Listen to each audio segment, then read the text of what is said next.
गरियाबंद जिला के पांडुका में बिजली के तार के चपेट में आए में ठन तेंदुआ के होइस घायल।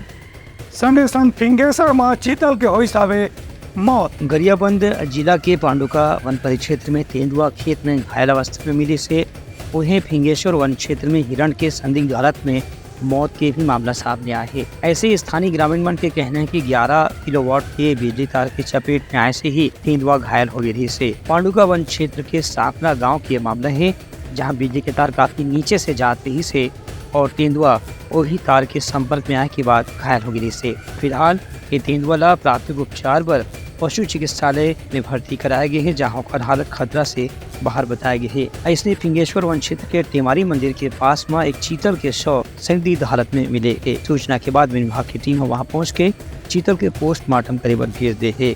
फिलहाल दोनों मौत के और एक घटना के जाँच करे जाते है। ब्यूरो रिपोर्ट उदलंघा न्यूज।